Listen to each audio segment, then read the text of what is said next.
Hey everyone, Steven here of TST Industries. Welcome to another product feature episode where today I will be covering this Aero full exhaust system with short canister for this bad boy over here, the 2015 and up Yamaha YZF-R1 and R1M.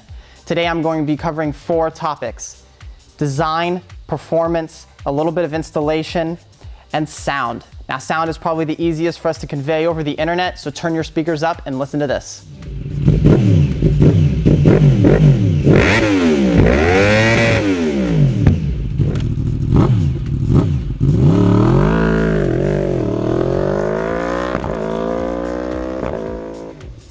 All right, before we dig into the details, I want to cover a few fundamental notes about this particular exhaust. Number 1, this is a full exhaust system, which means you're going to be replacing your entire system on your bike. That includes headers, getting rid of the catalytic converter, and the canister. Now, take special note there. You're going to be removing the cat on your bike and replacing it with this non-catted mid-pipe. So, if that causes any problems for you, you're going to want to know that up front. Another thing I want to point out here are 3 main components: the headers, the mid-pipe, and the canister.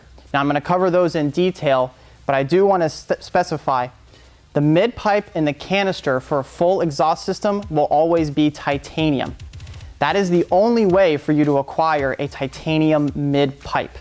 All right, so if you went with something like a header back system where you're just going to get a non-catted mid-pipe and a new canister, that mid-pipe will be stainless steel even if you specify a titanium canister. So keep that in mind. If you're really wanting a titanium mid-pipe, titanium headers, you're going to have to go with a full system. All right, at this point I'm going to jump into the design of this thing. We're going to start up here, work from the front of the bike towards the rear. Up here we have 40mm internal diameter headers, extra thick flanges that have been machined flat, making sure that you're going to end up with a proper seal against your cylinder head. As we work our way down, you'll notice that the spring tabs have excellent weld beads on them. That's great because that means they won't be popping off on you in the future. This is a 4 to 2 to 1 exhaust design, very common. You're going to have the 2 to 3 cylinder junction right here. As we work into the collectors, I want to make a special note about the quality of these things. The fitment of all of these pipes going together isn't too snug nor too loose. It's right where we want it. As I mentioned before, all of the welds on this thing are top-notch quality. As we continue, the particular exhaust system that I have on the table here today is the stainless steel header design. All right, you do have the option of going with titanium here, which means you'd have a full titanium system. You'll just notice that as an option on our website. You can either specify stainless steel headers or titanium headers. Okay, a quick note about header materials. Whenever you see that really cool blue coloration, that is always titanium. Stainless steel won't do that. Now, as we continue to work down, our mid-pipe here does have the 2 O2 sensor bungs welded in. You can either choose to cap those off if you happen to not be running O2 sensors, or for most people, since they will be, you just screw them right in. Continuing down with this titanium mid-pipe, it expands to a 65mm internal diameter. It's quite a bit larger than stock. And as I mentioned before, this is a non-catted mid-pipe. Please keep that in mind. Now, as we work down to this canister, I want to make special note. This is the short canister version for the 2015 and up Yamaha YZF-R1. There are multiple canister versions out there. There's a longer one, there's the shorter one. This is technically the USA open competition spec of this exhaust. It's a 230mm canister design. This particular one is titanium construction with a carbon fiber end cap. To me, this shorter canister looks quite a bit better on the bike than, for example, what we have over here. This is the long canister version. It's technically for the FIM Superbike noise regulations. It quiets the bike down slightly. So this short canister from Aero is advertised at about 115 decibels. The slightly longer canister version is about 107 decibels. So just keep that in mind. Now, 115 decibels might seem really loud, and as you notice in the sound clips, it can be. If you're wanting to quiet this exhaust down just a little bit, these kits do come with a dB killer that can be installed in a few seconds. All right, let's continue on and talk about the performance of this thing.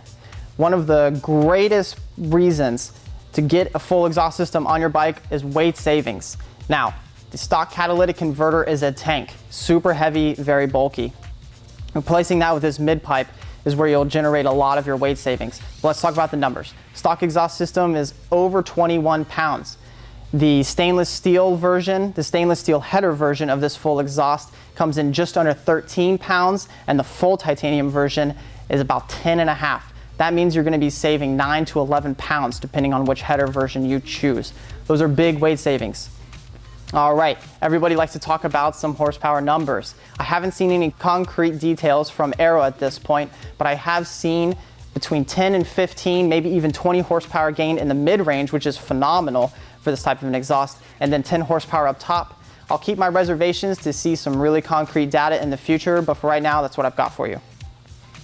Next thing I want to move on to is the installation.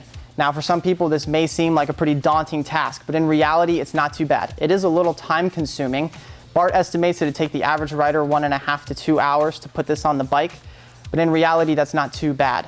He said that the only body panels you'll need to remove are the mid fairings, and luckily you guys won't have to drop any fluids. That means that your radiator fluid, oil fluid can stay in the bike. You may have to move your oil cooler slightly in order to get the headers fitted, but that's not too bad. He said that no special tools are required for this installation, and we will have an installation video available to you guys where Bart will walk you through step by step. All right, the last thing I wanted to briefly mention is price. It's mid-September of 2015, and Aero has the MSRP on these systems as follows. For the stainless steel version, you're going to be looking at just over $2,100, and then for the full titanium version, you're looking at just over $2,500. Wink, wink, you might find our prices on our website are slightly below that. All right, if you have any questions or comments on these systems, you can give us a call at 386-868-2011 or send us an email to support@tstindustries.com. Once again, this has been Steven. I'll see you next time.